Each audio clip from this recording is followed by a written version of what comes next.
Hello everyone, I welcome you all to this incredible platform of Indologus। तो आज के इस वीडियो में हम डिस्कस करने वाले हैं इंडियन नेशनल मूवमेंट। तो आज हम इस वीडियो में इस टॉपिक से रिलेटेड अराउंड 50 प्लस एमसीक्यूज को डिस्कस करेंगे, जिनका काफ़ी ज़्यादा इंपॉर्टेंस रहेगा आपके एग्जाम्स में। तो चलिए इस वीडियो को स्टार्ट करते हैं। हमारा फर्स्ट क्वेश्चन है, which of the following newspapers was written by Lokmanya Tilak during the Indian national movement. Right answer हो जाएगा ऑप्शन नंबर सी यानी कि Kesari.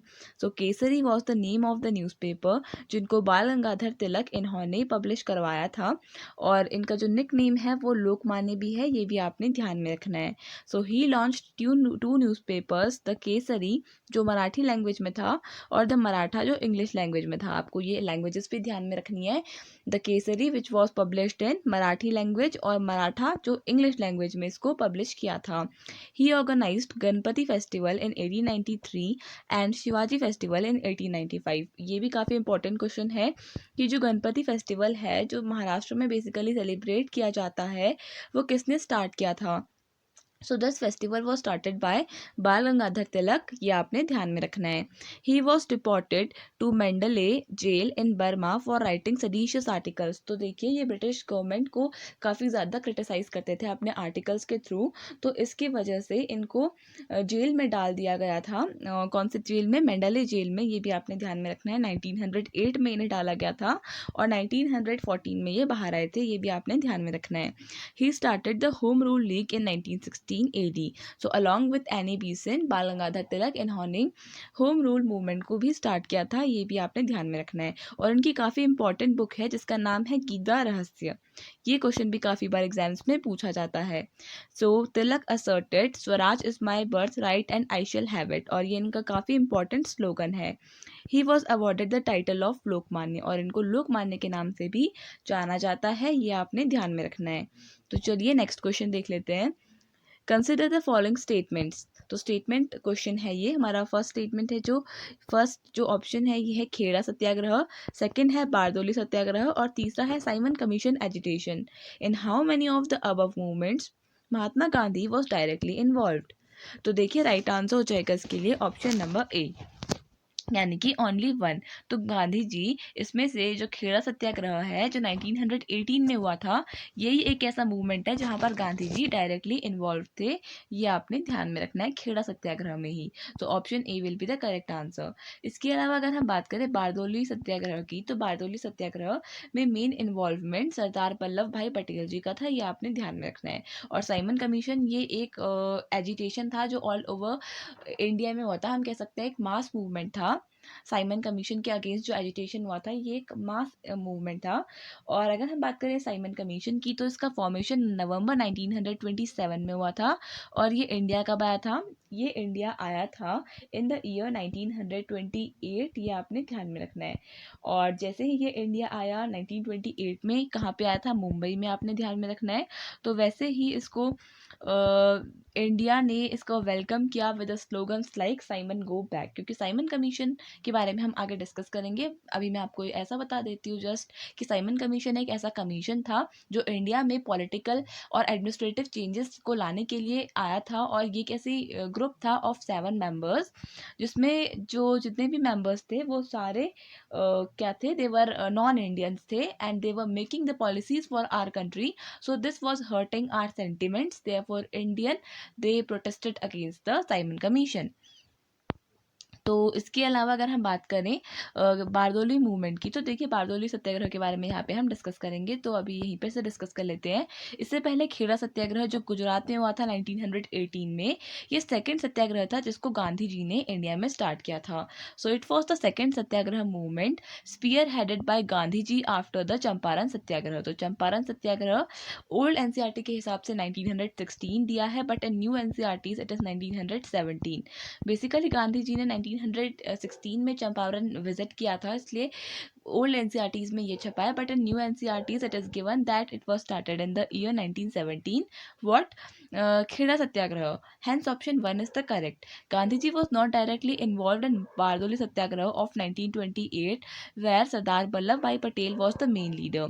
However, Gandhiji gave him his blessings to the Bardoli Satyagraha. तो बारदोली सत्याग्रह इसके जो मेन लीडर थे उनका नाम आपने ध्यान में रखना है, जो थे Sardar Vallabh bhai Patel. You have to remember this.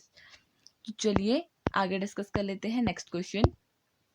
Next question है, London Indian society and East India association are founded by whom among the following personalities. Right answer हो जाएगा इसके लिए ऑप्शन नंबर ए, यानी कि दादा भाई नारोजी. तो दादा भाई नारोजी, जिनको grand old man of India के नाम से भी जाना जाता है, इन्होंने लंदन इंडियन सोसाइटी और ईस्ट इंडिया एसोसिएशन का फॉर्मेशन किया था. You have to remember this. So he is also known as the Grand Old Man of India. He was one of the founding members of Indian National Congress. तो देखिए Indian national Congress जिसका formation 28 of December 1885 में हुआ था, ये आपने ध्यान में रखना है. 20 दिसंबर 1885 में हुआ था एट गोकुल दास तेजपाल संस्कृत कॉलेज में इसका जो फॉर्मेशन हुआ था इंडियन नेशनल कांग्रेस का, ये आपने ध्यान में रखना है. और इसके one of the founding members दादा भाई नारोजी भी थे. अगर हम बात करें मेन फाउंडर की ऑफ आईएनसी, तो जो मेन फाउंडर ऑफ आईएनसी थे वो थे एओ ह्यूम्स, और जो फर्स्ट प्रेसिडेंट थे वो थे डब्ल्यूसी बनर्जी. ये भी आपने ध्यान में रखना है. डब्ल्यूसी बनर्जी फर्स्ट प्रेसिडेंट थे और एओ ह्यूम्स इसके क्या थे, फाउंडर थे. He became the president of Indian national Congress 3 times. That is, जो दादा भाई नारोजी थे ये 3 बार इंडियन नेशनल कांग्रेस के प्रेसिडेंट बने थे. ये आपने ध्यान में रखना है. कब बने थे, 1886 जब कैलकाटा सेशन हुआ था इसमें बने थे, and 1893 in Lahore session, and 1906 का जो कैलकाटा सेशन था ये आपने ध्यान में रखना है. इसमें जो दादा भाई नारोजी थे ये यहाँ पे प्रेसिडेंट थे, ये आपने ध्यान में रखना है. तो चलिए आगे देखते हैं. He was the first Indian member of parliament elected to the UK House of Commons. और ये पहले ऐसे इंडियन मेंबर थे जिनको इलेक्ट किया गया था in the US house of Commons. ये आपने ध्यान में रखना है. And he established the London Indian society in the year 1865. आपने ईयर भी ध्यान में रखना है. 1865 में इन्होंने लंदन इंडियन सोसाइटी का फॉर्मेशन किया था और ईस्ट इंडिया एसोसिएशन का फॉर्मेशन 1867 में किया था. ये भी आपने ध्यान में रखना है. तो चलिए नेक्स्ट क्वेश्चन देख लेते हैं. Who was the political Guru of Subhash Chandra Bose. Very important question. Right answer हो जाएगा इसके लिए ऑप्शन नंबर डी, यानी कि चित्तरंजन दास. तो चित्तरंजन दास ये पॉलिटिकल गुरु थे सुभाष चंद्र बोस के. ये आपने ध्यान में रखना है. सो Chittaranjan Das he was the political Guru of Subhash Chandra Bose. अगर हम बात करें सुभाष चंद्र बोस की, तो सुभाष चंद्र बोस इनका जन्म हुआ था इन कटक. तो कटक में he was born on 23 of January 1897. ये आपने ध्यान में रखना है. और इनकी बर्थ एनिवर्सरी को हम पराक्रम दिवस की तरह मनाते हैं. पराक्रम दिवस, इनकी जो बर्थ एनिवर्सरी है इसे पराक्रम दिवस की तरह मनाया जाता है. सुभाष चंद्र बोस इनका निक नेम था Netaji. And N Mukherjee commission inquired about the mysterious disappearance of Bose. तो देखिए जो सुभाष चंद्र बोस थे इनकी जो डेथ थी वो काफ़ी ज़्यादा कॉन्फिडेंशियल थी, और इनकी जो मिस्टीरियस डिसअपेरेंस ऑफ बोस इसके लिए एक कमीशन बना था, उसका नाम था एन मुखर्जी कमीशन. ये भी आपने ध्यान में रखना है. तो देखिए सुभाष चंद्र बोस इनको नेताजी के नाम से भी पॉपुलरली जाना जाता है. And he pass the Indian civil services examination. इन्होंने ICS एग्जामिनेशन को पास किया था इन इंग्लैंड. बट इन्होंने गांधी जी की डिमांड पर जब उन्होंने नॉन कॉपरेशन मूवमेंट को स्टार्ट किया था अराउंड 1920 में, तो इन्होंने इसे कॉल ऑफ कर दिया था. यानी कि इन्होंने अपनी जो ICS का जो एग्ज़ाम था इन्होंने निकाला था, पर इन्होंने उसमें जो उनको सर्विस मिली थी उसमें इन्होंने पार्टिसिपेट नहीं किया, क्योंकि under the non cooperation movement started by Gandhi ji, it was the main agenda was that people should leave the government jobs offered by the British government. तो ब्रिटिश गवर्नमेंट ने जितनी भी गवर्नमेंट गवर्नमेंट लॉयर्स थे, government officials थे, उन लोगों ने अपनी जॉब छोड़ दी थी. और इनका एक one of the most important saying है जो है give me blood I will give you freedom. यानी कि तुम मुझे खून दो मैं तुम्हें आज़ादी दूंगा, is a famous word by Netaji. The famous slogan Delhi चलो जय हिंद, ये भी इनके फेमस स्लोगन्स है, दिल्ली चलो और जय हिंद. इनकी जो ऑटोबायोग्राफी है इसका नाम था द इंडियन इंडियन स्ट्रगल, ये भी आपने ध्यान में रखना है। और अगर हम बात करें इन्होंने किसान सभा और फॉरवर्ड ब्लॉक की भी फॉर्मेशन की थी। किसान सभा and forward block in the year 1939, ये आपने ध्यान में रखना है। तो चलिए नेक्स्ट क्वेश्चन देख लेते हैं। Which of the following freedom fighters was a cofounder of Swaraj party along with Motilal Nehru? Right answer हो जाएगा ऑप्शन नंबर बी, यानी कि चित्तरंजन दास। तो चित्तरंजन दास ये थे को फाउंडर ऑफ स्वराज पार्टी, जिसका फॉर्मेशन 1923 में मोतीलाल नेहरू जी ने किया था। Motilal Nehru along with Chittaranjan Das they founded the Swaraj party in the year 1923. So Chittaranjan Das served as the president of the Indian National Congress for a session and co-founder of the Swaraj Party. He was also known as देश बंधु। तो इनका जो nick name है वो है देश बंधु, जिसका मतलब होता है फ्रेंड ऑफ द नेशन, यानी नेशन के दोस्त, देश बंधु। Chittaranjan Das. He entered active politics in 1917 during the Congress Calcutta session. Next question. Who was the president of Muslim League of 1930? तो राइट आंसर हो जाएगा इसके लिए ऑप्शन नंबर ए, यानी कि मोहम्मद इकबाल। तो मोहम्मद इकबाल जिन्होंने सारे जहाँ से अच्छा सॉन्ग को लिखा है, ये प्रेसिडेंट थे मुस्लिम लीग के इन द ईयर 1930। ये आपने ध्यान में रखना है। तो ये काफ़ी ज़्यादा इंपॉर्टेंट बनता है because of the following reasons. तो देख लेते हैं। Mohammad Iqbal was elected as the president of Muslim League in 1930। Muslim League की बात करें तो इसका फॉर्मेशन 1906 में हुआ था, ये भी आपने ध्यान में रखना है। सो 1930 का जो मुस्लिम लीग का जो सेशन था वो इलाहाबाद में हुआ था, at the Allahabad session. In his presidential address on 30 December 1930, Iqbal outlined a vision of independent state for Muslim majority. और इन्होंने मुस्लिम मेजॉरिटी के लिए एक इंडिपेंडेंट स्टेट की मांग की थी। फॉर द फर्स्ट टाइम इन्होंने इस विजन को आउटलाइन किया था, ये आपने ध्यान में रखना है। In the north western India, Mohammad Iqbal is remembered for his famous poem सारे जहां से अच्छा। जो पोएम थी इन्होंने लिखी थी, ये आपने ध्यान में रखना है। Sir Syed Ahmad Khan founded the Aligarh movement at Aligarh. This is also an important fact, तो ये भी आपने ध्यान में रखना है। तो चलिए आगे नेक्स्ट क्वेश्चन देख लेते हैं। Which freedom fighter from Bengal stood against the partition of Bengal by the British government? Right answer हो जाएगा इसके लिए ऑप्शन नंबर सी, यानी कि बिपिन चंद्र पाल। तो बिपिन चंद्र पाल इन्होंने ये खड़े हुए थे against the partition of Bengal जब हुआ था इन द ईयर 1905। तो जब बिपिन चंद्र पाल थे, इन्होंने आवाज़ उठाई थी अमंग दीज, ये आपने ध्यान में रखना है। सो बिपिन चंद्र पाल वॉज वन इन लाल बाल पाल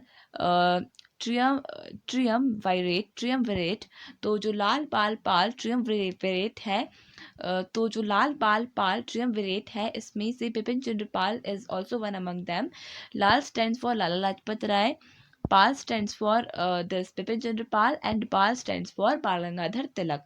सो ही स्टार्टेड द स्वदेशी movement against the partition of Bengal. तो पार्टीशन ऑफ बंगाल को आंसर देने के लिए it was just like a answer to the partition of Bengal in the year 1905। और 1905 में ही स्वदेशी मूवमेंट को स्टार्ट किया गया था in Bengal. He stood against the partition of Bengal by the British government.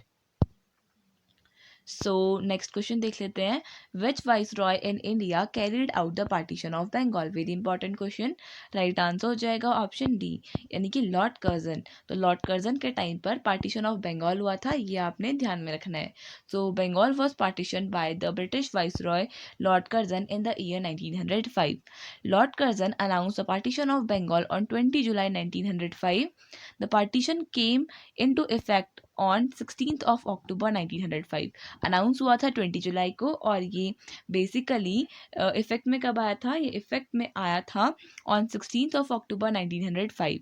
Eight the time of partition Bengal was the biggest province of British India that included Bihar and other parts of Orissa. तो देखिए जो बंगाल का province था, ये one of the largest province था, और यहाँ पर जो पॉलिटिकल एजिटेशंस हो रही थी, स्टार्ट हो रही थी, मतलब एक टाइप का बेस बन गया था।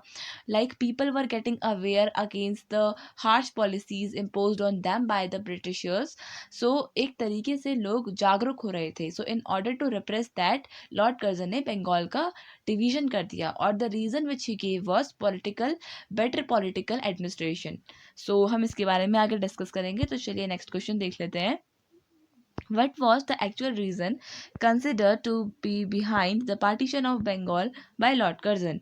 तो देखिए वही क्वेश्चन आ गया, राइट आंसर हो जाएगा इसके लिए ऑप्शन नंबर डी, यानी कि divide and rule policy. Basically divide और रूल पॉलिसी को ब्रिटिशर्स फॉलो कर रहे थे and this was the reason behind the partition of Bengal.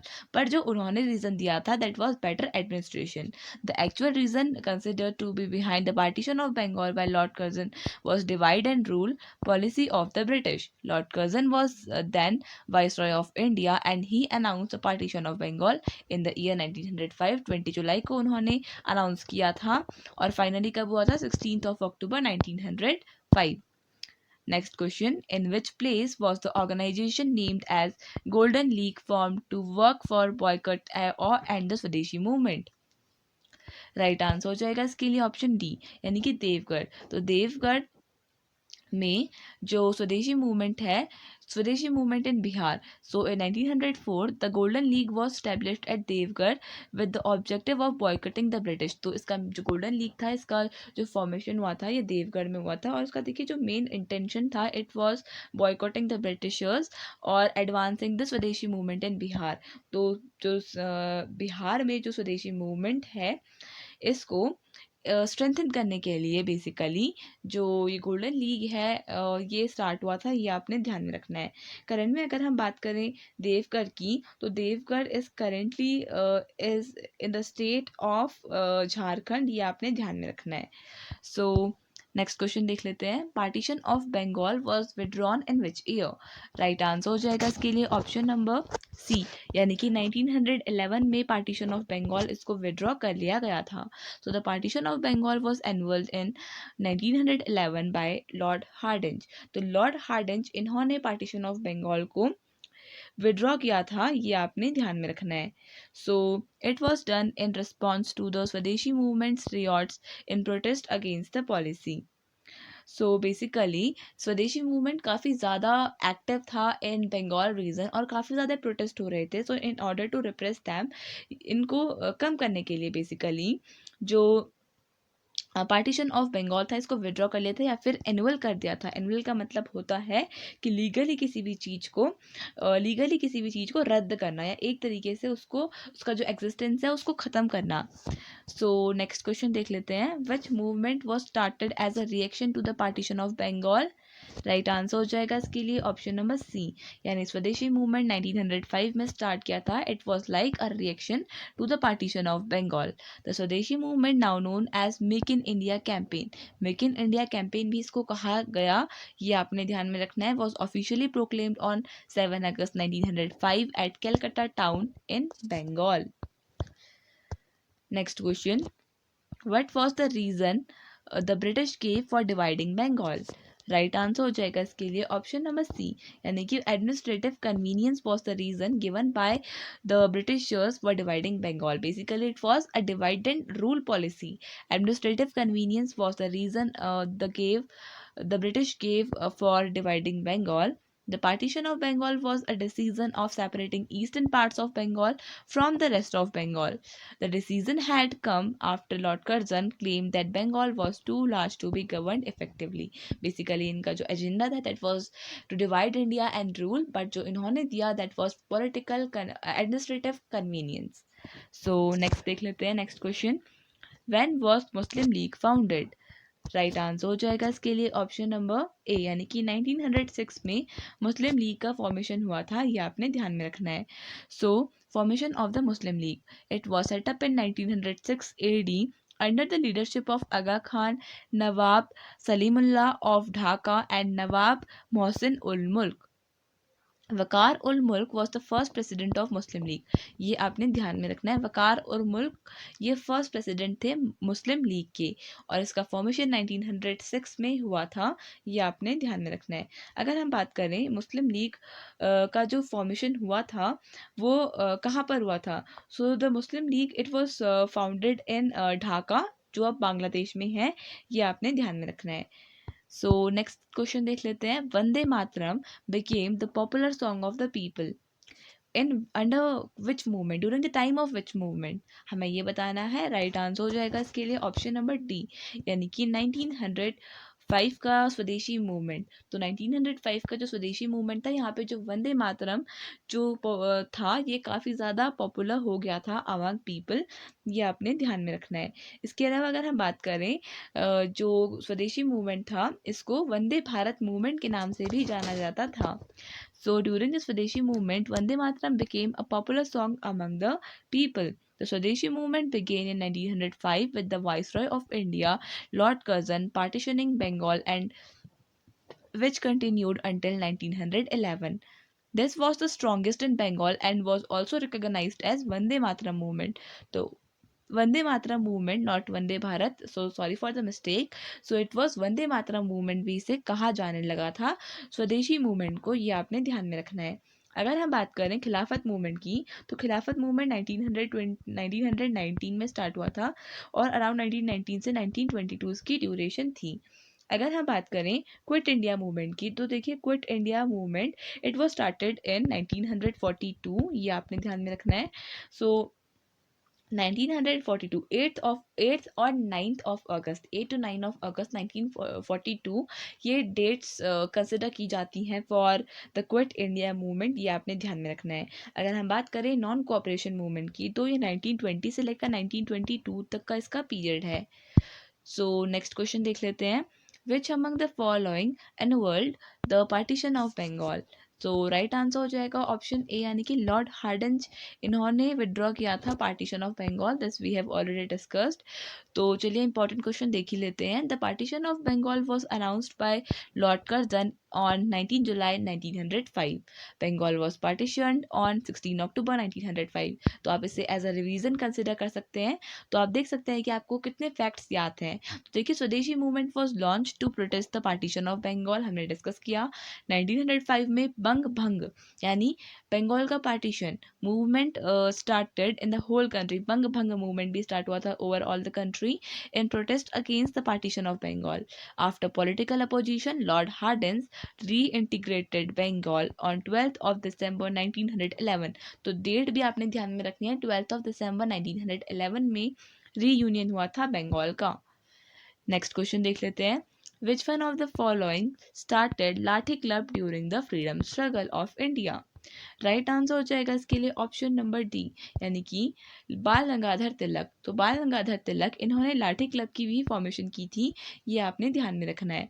बाल Gangadhar Tilak is also known as Lokmanya Tilak and he founded the lathi club. तो देखिए आपसे एग्जाम में पूछा जाए कि जो लाठी क्लब था इसके जो फाउंडर थे वो कौन थे।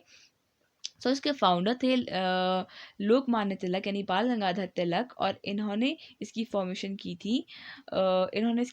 की थी ये आपने ध्यान में रखना है। So the lathi club was organised to make So the Lathi Club was organized to make the youth brave and to enable them to fight for the freedom of their country। तो इसका जो मेन ऑब्जेक्टिव था वो था कि youth को aware करना for fighting the freedom of their country. He was the founder of the Deccan education society. Deccan education society के फाउंडर भी थे बाल गंगाधर तिलक, ये आपने ध्यान में रखना है। हमने इसी वीडियो में डिस्कस किया था कि जो गणपति फेस्टिवल है और शिवाजी फेस्टिवल था वो महाराष्ट्र में किसने स्टार्ट करवाया था। So it was also started by Bal Gangadhar तिलक, जिनको लोकमान्य भी कहा जाता है, ये आपने ध्यान में रखना है। अगर हम बात करें डेक्कन एजुकेशन सोसाइटी की, तो इसका फॉर्मेशन भी इंपॉर्टेंट है। 24 ऑफ अक्टूबर 1884 में इसका फॉर्मेशन हुआ था, ये आपने ध्यान में रखना है। He was one of the founders of the Ferguson college of 1885 in Pune through the Deccan Education Society।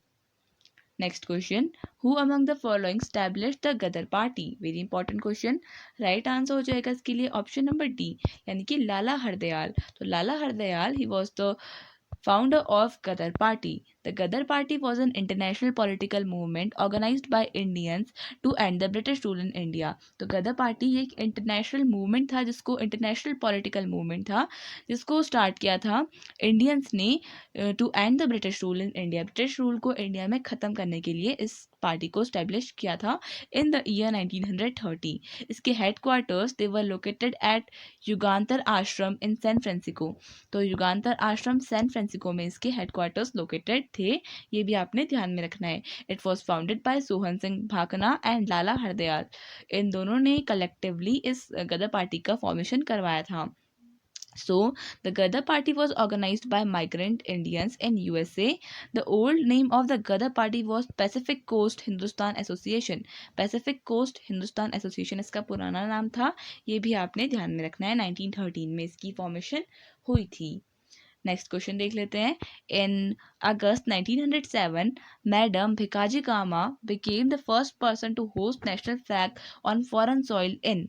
Right answer हो जाएगा ऑप्शन ए, यानी कि जर्मनी। तो जर्मनी में इन अगस्त 1907 में जो मैडम भिकाजी कामा, जिनको मदर ऑफ इंडियन रिवॉल्यूशन कहा जाता है, इन्होंने इंडियन फ्लैग को होस्ट किया था in foreign soil in Germany, ये आपने ध्यान में रखना है। So madam Bhikaji Cama hosted the national flag in Germany.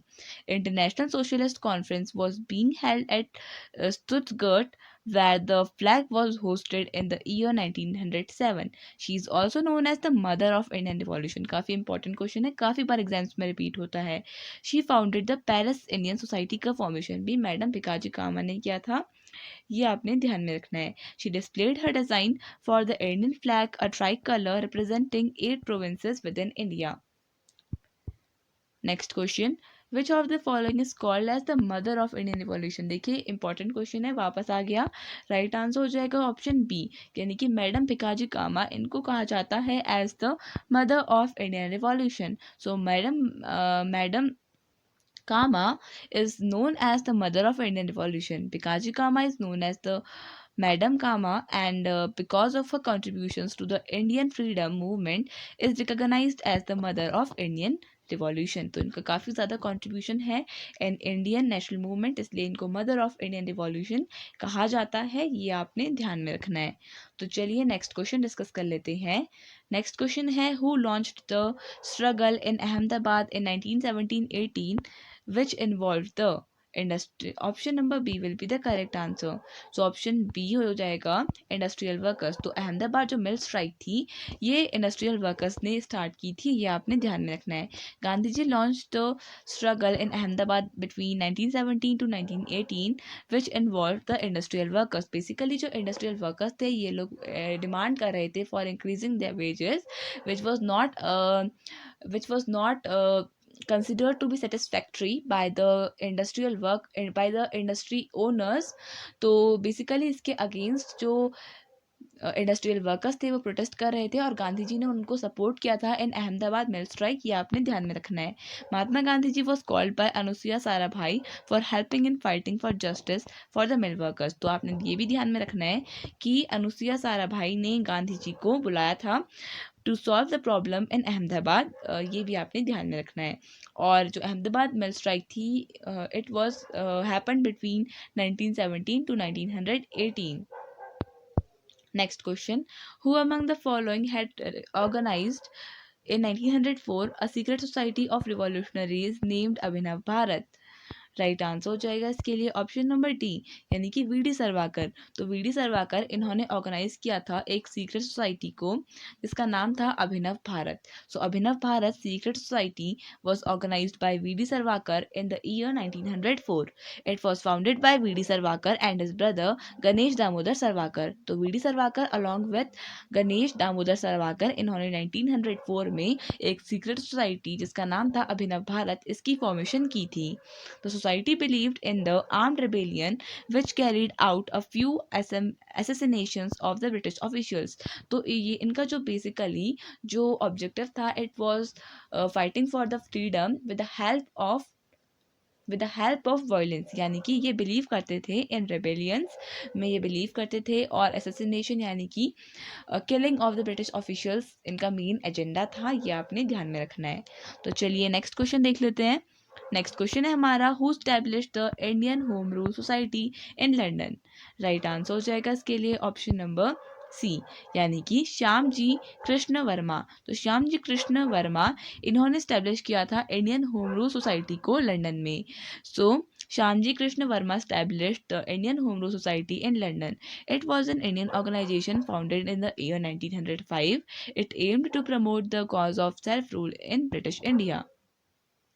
It was founded with the help of other Indian revolutionaries such as Bhikaji Cama, S.R. Rana, Dadabhai Naroji, etc., who were present in Britain at that time. तो ये भी आपने ध्यान में रखना है. Indian Home Rule Society in London. It was founded by Shyamji Krishna Verma and he was helped by this Bhikaji Cama, Madam Bhikaji Cama, Dadabhai Naroji, S.R. Rana, etc.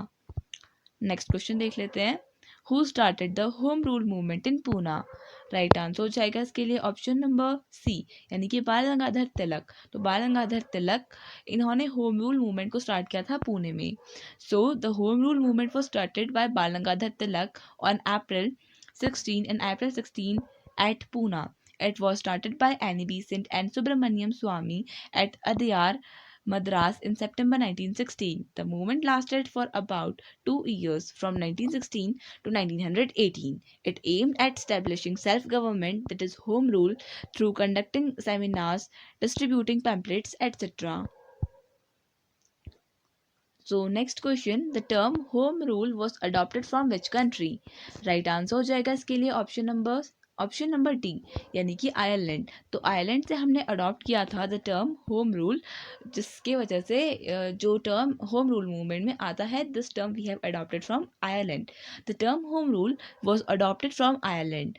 Home rule is the government of the colony, dependent country, or region by its own citizens. The Home Rule movement was a movement in British India on the lines of Irish Home Rule movement. तो Irish Home Rule movement से inspire होकर India में भी home rule movement start हुआ. इसका main objective था home rule, यानी कि rule by the people of the by the natives, यानी कि ruled by the natives of the country, ruled by the people of the country, not the outsiders. So Indian home rule movement leaders जो थे वो थे Annie Besant और बाल गंगाधर तिलक. They were the prominent leaders of this home rule movement. Next question देख लेते हैं. Which of the following movements is not related to Gandhi ji?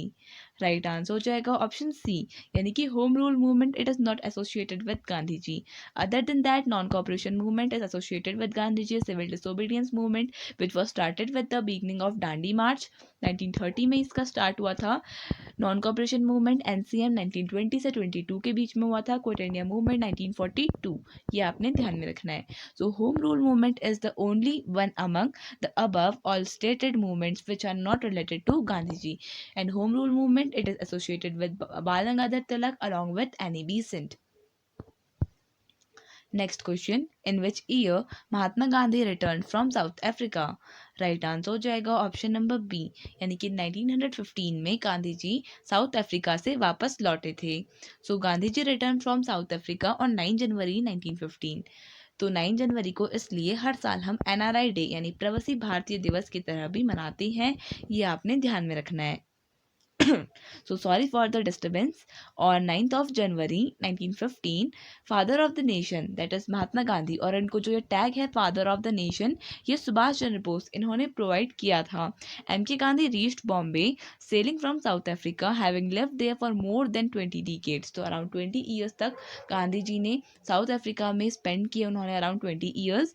This date was chosen to be observed as Pravasi Bharatiya दिवस और NRI day. तो गांधी जी जो जब south Africa से आए थे तो वो बॉम्बे में उन्होंने लैंड किया था. ये भी आपने ध्यान में रखना है, ये भी काफ़ी बार एग्जाम में पूछा जाता है. So next question, which was the first Satyagraha launched by Mahatma Gandhi in India? Right answer हो जाएगा इसके लिए ऑप्शन नंबर सी, यानी कि चंपारण सत्याग्रह. तो चंपारण सत्याग्रह जो अराउंड 1916 से 17 के बीच में गांधी जी ने स्टार्ट किया था. चंपारण ये एक डिस्ट्रिक्ट है ऑफ बिहार. तो Champaran satyagraha of 1917 was the first satyagraha movement led by Gandhi ji in India and is considered as a historically important revolt in the Indian independence movement. तो इंडियन इंडिपेंडेंस मूवमेंट में काफ़ी इंपॉर्टेंट हिस्टोरिकल इंपॉर्टेंस रखता है Champaran movement, क्योंकि ऐसे first event था जिसको गांधी जी ने स्टार्ट किया था इंडिया में. So it was farmers uprising that took place in Champaran district of Bihar India during the British colonial period. तो आगे आने वाले क्वेश्चन में हम चंपारण मूवमेंट के बारे में डिटेल में डिस्कस करेंगे. तो चलिए अभी नेक्स्ट क्वेश्चन देख लेते हैं. So next question, which system was imposed by the British government on Indian indigo planters? Right answer हो जाएगा इसके लिए ऑप्शन सी, यानी कि तीन कथैया सिस्टम। तो तीन कथैया सिस्टम इसे ब्रिटिश गवर्नमेंट ने इम्पोज किया था इंडियन इंडिगो प्लांटर्स के ऊपर, ये आपने ध्यान में रखना है। तो देखिए तीन कथैया सिस्टम क्या था। The tinkathia system was system under which the native farmers of Champaran and Bihar were force to cultivate indigo in 3 parts of out of every 20 parts of their land, यानी 3/20 इतने पार्ट में जो इंडिगो प्लांटर्स थे इनको grow करना था Indigo. देखिए Indigo एक ऐसी क्रॉप होती है जिसका मेन पर्पस होता है डाइंग। तो as the cotton textile industries were flourishing in Britain, they required they required indigo for the purpose of dying, क्योंकि इनका जो फाइबर था उसको कलर करने के लिए इनको इंडिगो क्रॉप चाहिए थी। बट इंडिगो एक ऐसी क्रॉप होती है अगर उसे किसी भी लैंड में ग्रो किया जाए तो उसके ऊपर किसी और क्रॉप को ग्रो करना उसके बाद मुश्किल होता है, क्योंकि इंडिगो की वजह से जो क्रॉप होती है वो अपनी फर्टिलिटी लूज कर लेती है। सो फार्मर्स वर रिलक्टेंट, जो सॉइल होती है वो अपनी फर्टिलिटी लूज कर देती है। एंड आफ्टर दैट तो जो फार्मर्स थे बिहार के of Champaran region, they were forced by the Britishers to grow this crop indigo. So देखिए इसके बाद जब क्या हुआ, वुड नाम का एक आर्टिफिशियल इंडिगो जिसको जर्मनी ने प्रिपेयर कर दिया था, वो जब एग्जिस्टेंस में आया तो ब्रिटिशर्स ने जो चंपारण के फार्मर्स थे जिन्होंने अपनी फील्ड्स पे इंडिगो ग्रो किया था, उनको कहा कि अब आप हमें हमें इंडिगो क्रॉप की रिक्वायरमेंट नहीं है, इन प्लेस ऑफ दैट आप हमें टैक्सेस प्रोवाइड कीजिए। But the people of Bihar they were suffering from plague and epidemic situation, और क्रॉप फेलियर भी हुआ था बिहार के रीजन में। तो farmers were not in a position to pay the taxes to the British government, but Britishers without any mercy they were constantly asking for the taxes. तो इस condition पे आकर, तो ऐसे सिचुएशन में काफ़ी प्रोमिनेंट लीडर थे जिनका नाम था राजकुमार शुक्ला। इन्होंने गांधी जी को रिक्वेस्ट किया कि आप आकर चंपारण विजिट कीजिए, और चंपारण में आकर गांधी जी ने चंपारण मूवमेंट को स्टार्ट किया। Next question, which of the following Indian leader became the follower of Mahatma Gandhi due to Kheda Satyagraha?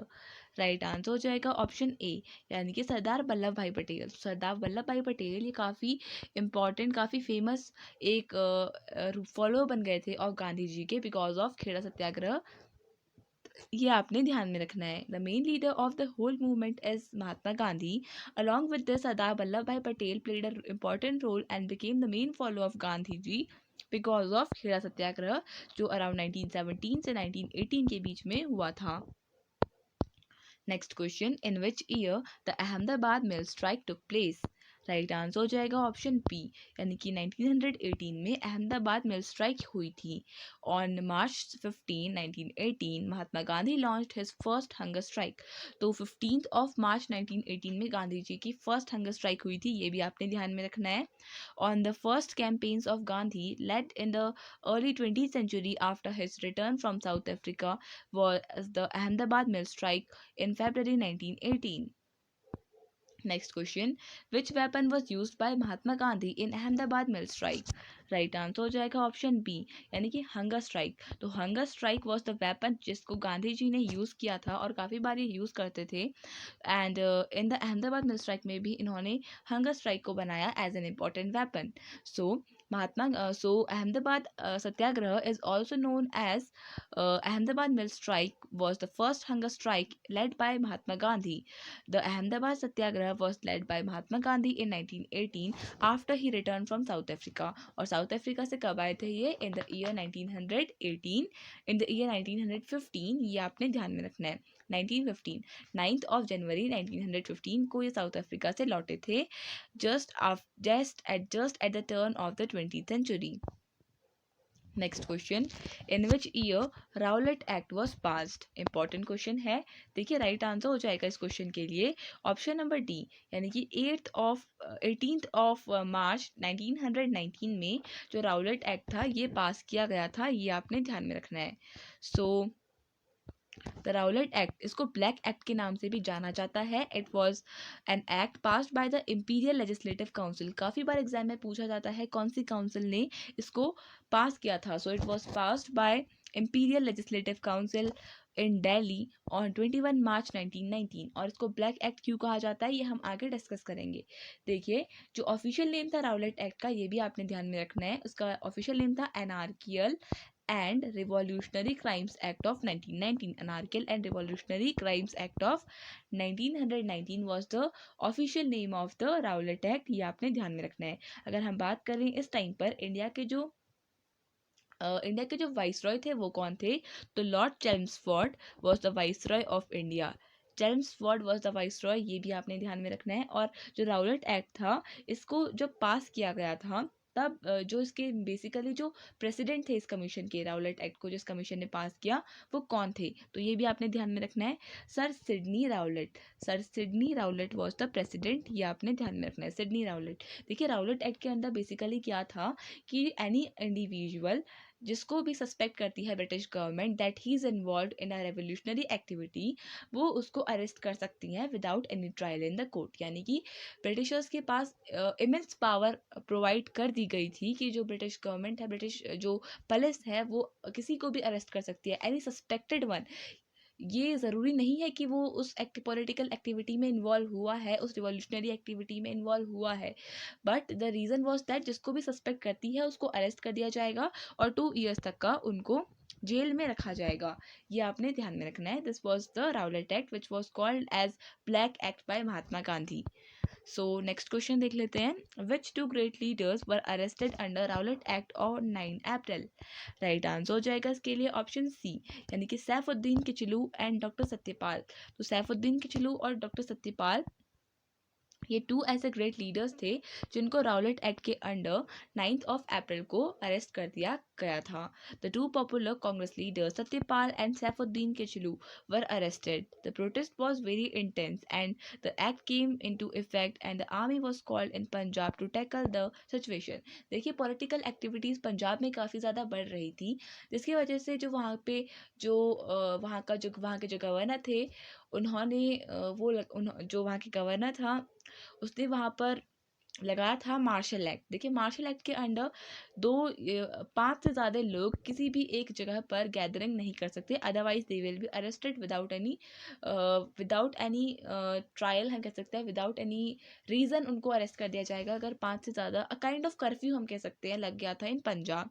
So at the time regarding that जो 2 ग्रेट लीडर्स थे सैफुद्दीन किचलू और डॉक्टर सत्यपाल, इन दोनों को अरेस्ट कर दिया गया था। ये आपने ध्यान में रखना है। सो नेक्स्ट क्वेश्चन देख लेते हैं। Who was the president of imperial legislative council which pass the Rowlatt act.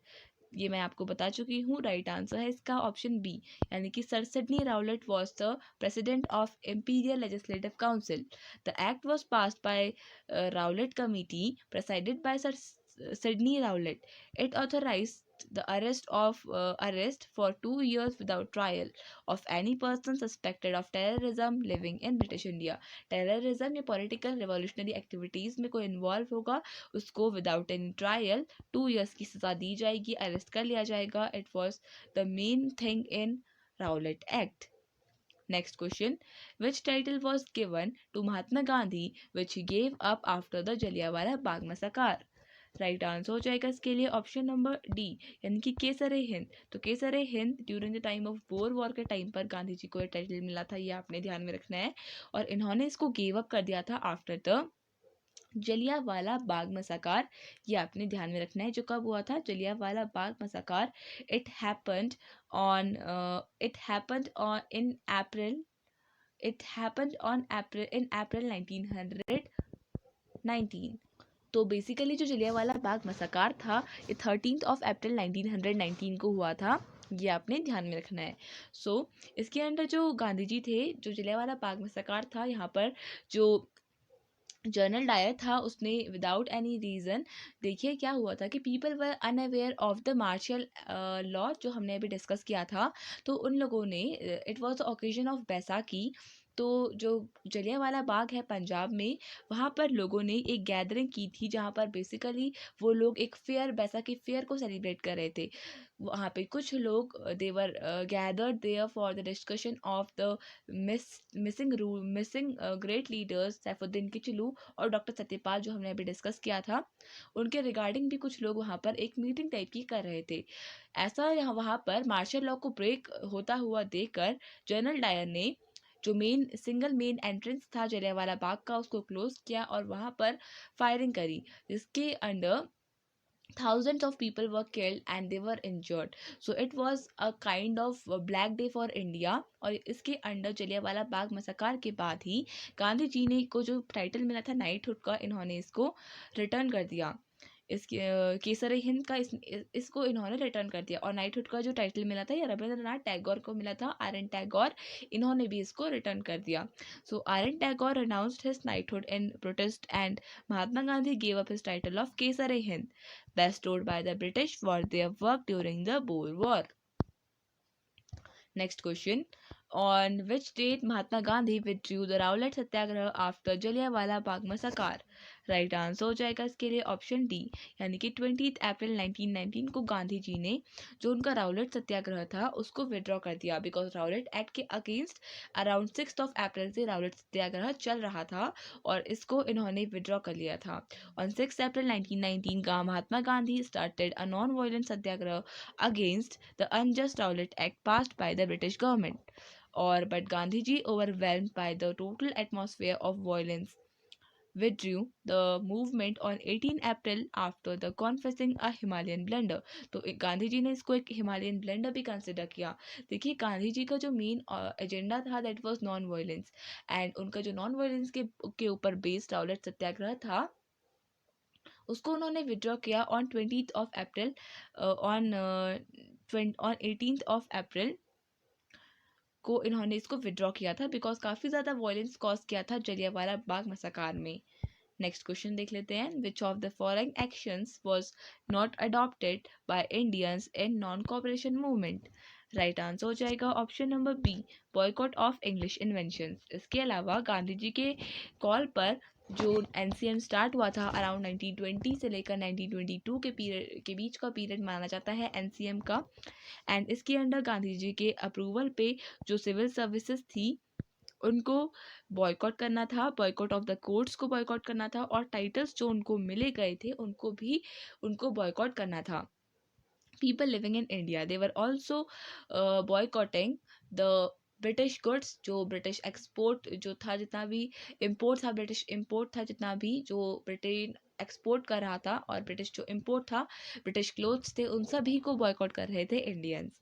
So the non cooperation movement was to be non violent and consist of Indians resigning their titles, boycotting government educational institutions. तो गांधी जी ने ask किया to the people to the Indian students studying in government schools to withdraw from there the courts, government courts, government services, foreign goods and elections, and eventually refusing pay taxes। But एक काफ़ी important question ये भी पूछा जाता है कि जो elections थे they were boycotted in each and every province, but except which province?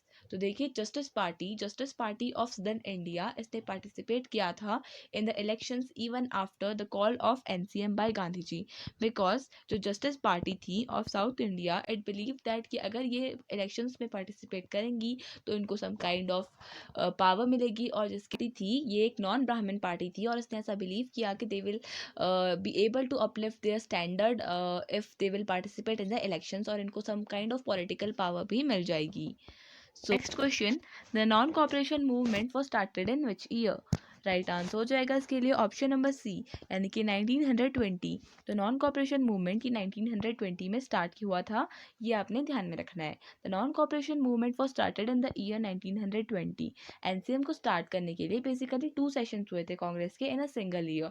देखिए एक हुआ था सितंबर 1920 में और एक हुआ था दिसंबर 1920 में।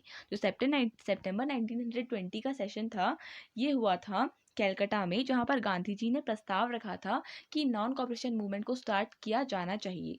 और दिसंबर 1920 में बेसिकली नागपुर का सेशन हुआ था और यहाँ पर बेसिकली जो एनसीएम था इसको फाइनल अप्रूवल मिला था। ये आपने ध्यान में रखना है। The leader of the non cooperation movement was Mahatma Gandhi. The non cooperation movement was a mass movement that involved participation from the nationalist as well as public. तो ऐसा मूवमेंट था जहाँ पर नेशनलिस्ट एज वेल एज जो public थी दोनों ने participate किया। Next question, in which year did the Khilafat movement started? Right answer did start, right answer हो जाएगा ऑप्शन सी, यानी कि 1919। तो 1919 में जो खिलाफत मूवमेंट था ये स्टार्ट हुआ था। तो 1919 से लेकर 1922 तक का पीरियड हम मानते हैं of Khilafat movement also, because Khilafat movement को लेटर ऑन एनसीएम के साथ मर्ज किया था and Gandhi ji saw it as a better opportunity of uniting Hindus and Muslims.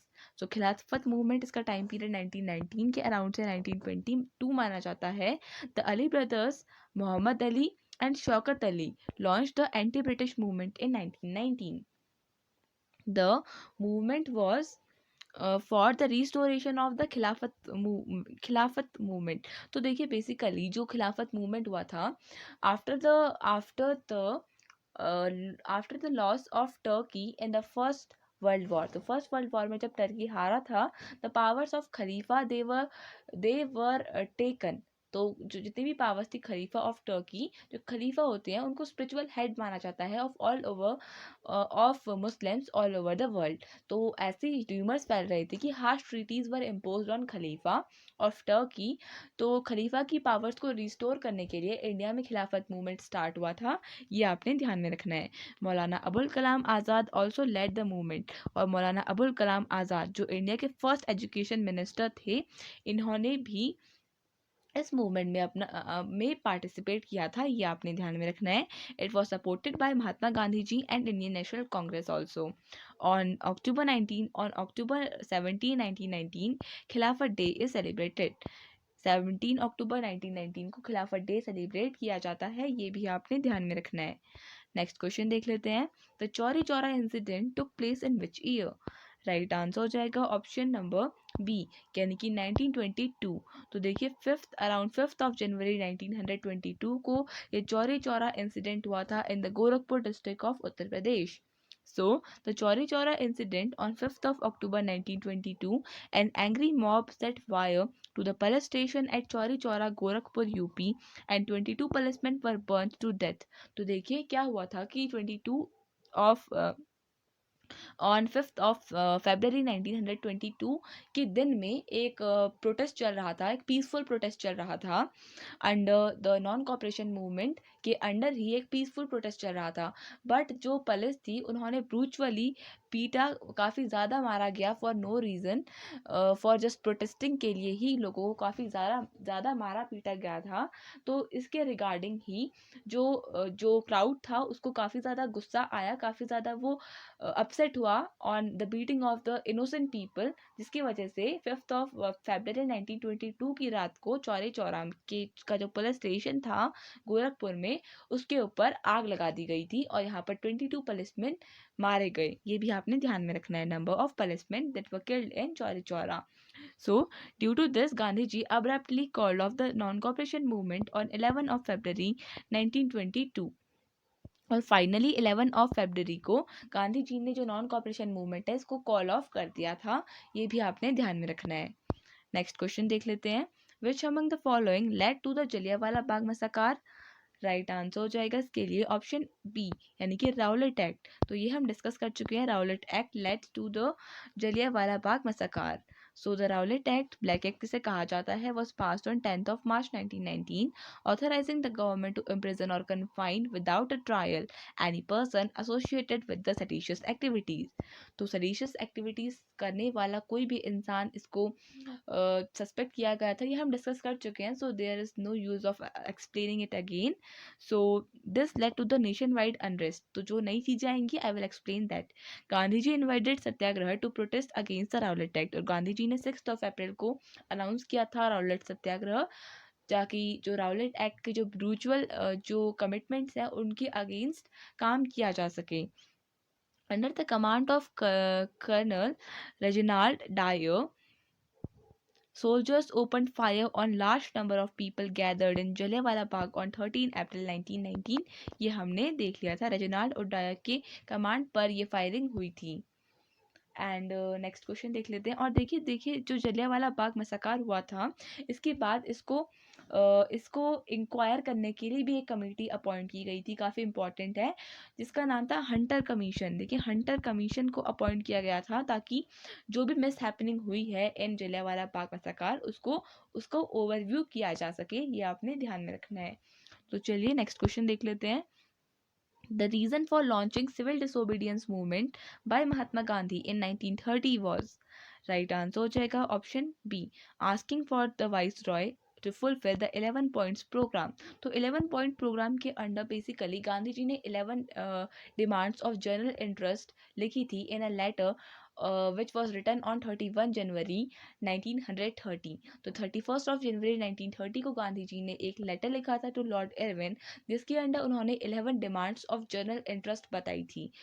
तो इसके अंडर जो मेन डिमांड थी that was the formation of the salt, यानी कि सॉल्ट जो एक बेसिक नीड होता है किसी भी फूड का, एंड उसके ऊपर मोनोपोली लगाई थी ब्रिटिश गवर्नमेंट ने। मोनोपोली मतलब कि जो ब्रिटिश गवर्नमेंट है वही सॉल्ट को मैन्युफैक्चर कर सकती है। तो manufacturing of salt was one of the key point of the 11 point programme, ये आपने ध्यान में रखना है। So Mahatma Gandhi launched the civil disobedience movement because Lord Irwin ignored the 11 demands of Gandhi ji, including the abolition of salt tax.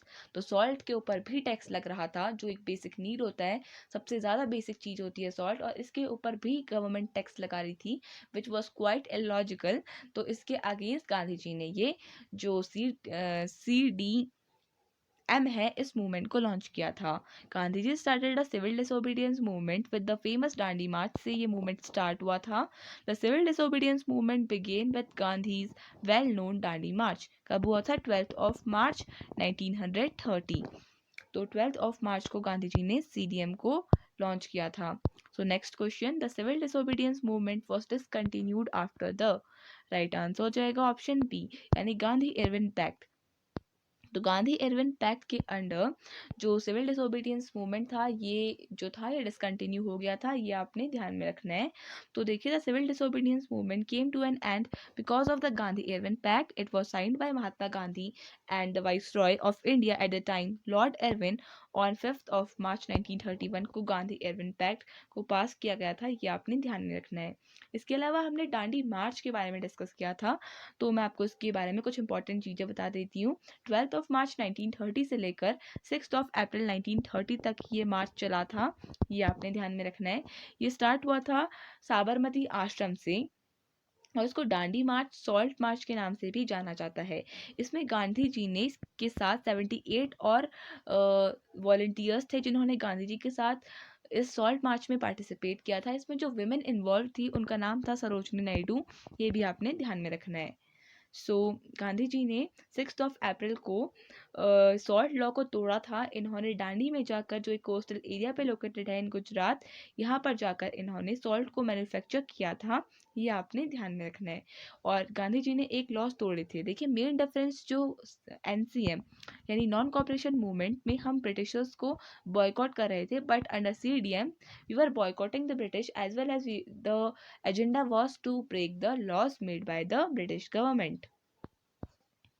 So next question देख लेते हैं, who was the first woman to participate in the civil disobedience movement? Right answer हो जाएगा option A, यानी Sarojini Naidu was the first woman जिन्होंने participate किया था CDM में। So Kamala Devi Chattopadhyay, Vijay Lakshmi Pandit and Sarojini Naidu were all the leading activists who contributed to women's association and committees campaigning for the issues that affected women and nationalist movement generally। तो देखिए कमला देवी चट्टोपाध्याय, विजय लक्ष्मी पंडित और सरोजनी नायडू, इनका काफ़ी ज़्यादा contribution है in Indian independence. इन्होंने काफ़ी ज़्यादा नेशनल मूवमेंट्स में पार्टिसिपेट किया, but in CDM Sarojini Naidu participated, ये आपने ध्यान में रखना है। तो ये इंपॉर्टेंट है, you have to remember this. Next question देख लेते हैं, the civil disobedience movement was started in option D will be the right answer. 1930 में सीडीएम स्टार्ट हुआ था। The civil disobedience movement was started in 1930 with Dandi march and ended on 6th of April 1930. The civil disobedience movement was launched by Mahatma Gandhi. It was another important movement that began as the protest against the Simon Commission. और basically Simon commission को भी हम इसके under protest कर रहे थे, ये आपने ध्यान में रखना है। साइमन कमीशन के बारे में हम ऑलरेडी डिस्कस कर चुके हैं। तो नेक्स्ट क्वेश्चन देख लेते हैं। Who played the role of mediator in Gandhi Irwin pact? Right answer हो जाएगा ऑप्शन बी, यानी तेज बहादुर सप्रू। तेज बहादुर सप्रू इन्होंने एज अ मीडिएटर एक्ट किया इन गांधी इरविन पैक्ट, ये आपने ध्यान में रखना है। So Tej Bahadur Sapru was an eminent lawyer, political leader in India during the British Raj. Tej Bahadur Sapru was born in 1875 in Aligarh in Kashmiri Hindu family. Gandhi Irwin pact resulted in the end of salt satyagraha, ये आपने ध्यान में रखना है। गांधी इरविन पैक्ट का resulted in the end of salt satyagraha और CDM movement. He also acted as a mediator to end the Poona pact. देखिए Poona pact काफ़ी इंपॉर्टेंट पैक्ट है जो डॉक्टर बी आर अम्बेडकर और गांधी जी के बीच में हुआ था, ये आपने ध्यान में रखना है। देखिए पूना एक्ट ये एक टाइप का एग्रीमेंट था between Mahatma Gandhi and doctor Baba Saheb Ambedkar on behalf of Dalits, depressed classes and upper caste of Hindu leaders, because देखिए on reservation of electoral seats. तो देखिए जो डॉक्टर बी आर अम्बेडकर थे ये इलेक्टोरल सीट्स की मांग कर रहे थे इन लेजिस्लेचर ऑफ ब्रिटिश इंडिया।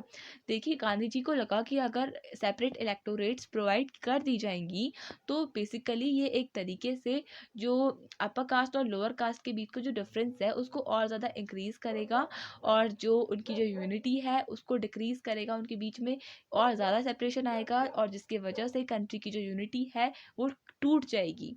तो इसलिए Gandhi ji again on hunger strike में रहे थे इन पूना पैक्ट ऑल्सो। और फाइनली जो डॉक्टर बी आर अम्बेडकर हैं उन्होंने गांधी जी की डिमांड को मान लिया था कि in place of separate electorates a kind of reservation will be provided to the Dalits. तो ये भी आपने ध्यान में रखना है। और बात की जाए पूना पैक्ट की तो 24 ऑफ सितंबर 1932 को पूरा पैक्ट साइन किया गया था। Next question, Bhoodan movement was started bye?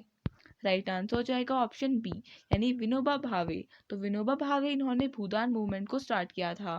Bhoodan movement in India was started by Vinoba Bhave. The Bhoodan movement on the और द लैंड गिफ्ट मूवमेंट भी इसको कहा जाता है, was a voluntary land reform movement in India.